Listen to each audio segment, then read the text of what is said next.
கமலஹாசன் என்னைக்கு சுத்தி வளைக்காம பேசினாரு, என்னைக்குமே அவர் இப்படிதான் பேசினுக்கிறாரு. அவர் பேசுறது அவருக்கே புரியுமான்னு தெரியல. ராஜ்யசபா சேர்மன் இருங்க நீங்க என்ன சொல்றீங்க அப்படின்னு கேட்டார்.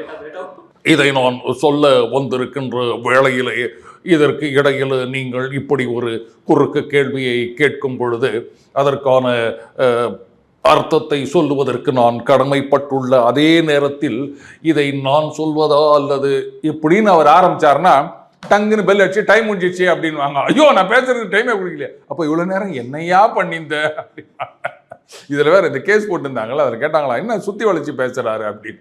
அவர் என்னைக்குங்க நேரடியா பேசினாரு. பராசக்தியில ஒரு டைலாக் வரும், ஆத்தா என்றைக்கடா பேசினாள் அப்படின்னு. அந்த மாதிரி கமலஹாசன் என்னைக்கு சுத்தி வளைக்காம பேசினாரு, என்னைக்குமே அவர் இப்படிதான் பேசினுக்கிறாரு. அவர் பேசுறது அவருக்கே புரியுமான்னு தெரியல. நாங்க பட்ட அவஸ்தை இன்னைக்கு அவங்க நல்ல காலம். இவர் அங்க கோர்ட்டுக்கு போல நேரம் போயிருந்தாருன்னா என்னென்னலாம் இருக்குமோ தெரியல.